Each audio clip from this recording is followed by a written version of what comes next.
سرمایہ دار اور فوجی ڈکٹیٹر تینوں کی نفسیات ایک ہے اور تینوں کی نفسیات جمہوریت کی نفی ہے.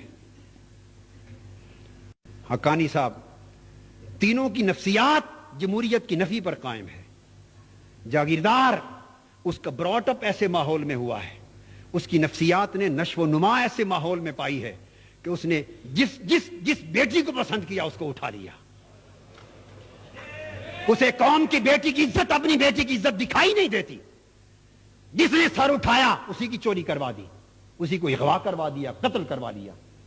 وہ جاگیردار جس کی نفسیات اس ماحول میں بنی ہے، جب وہ پورے ملک کا اقتدار لیتا ہے تو وہ پورے ملک کو اپنی جاگیر کے طور پہ چلانا چاہتا ہے، یا پورے ملک کو اپنی جاگیر کے طور پہ چلانا چاہتی ہے.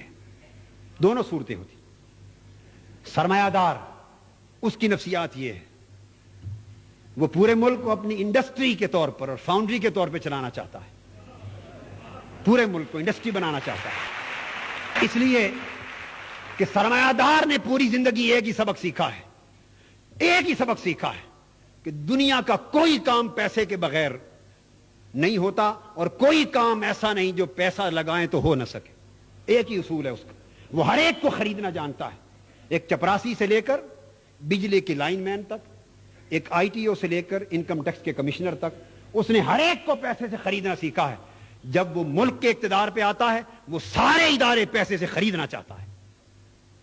اس سے پورے کے پورے ملک کا سسٹم تباہ و برباد ہوتا ہے. اس کے ذہن میں بھی جمہوریت کی نفی ہے. اور فوجی ڈکٹیٹر اس نے بھی زندگی بھر ایک ہی بات سیکھی ہے کہ جو حکم دوں آگے نو کی کسی کو جرت نہ ہو. جب وہ اقتدار پر آتا ہے تو وہ پورے ملک کو بٹالین کی طرح چلانا چاہتا ہے. 48 سال میں ملک کی زمام اقتدار بدل کے ان 3 طبقات.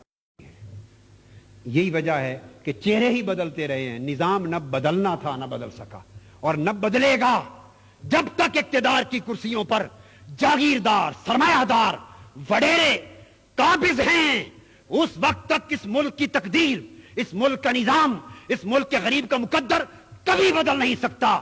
اگر غریب کو اپنا مقدر بدلنا ہے تو اقتدار ان سے چھیننا ہوگا، ان ایوانوں سے ان کو نکالنا ہوگا. حاضرین محترم،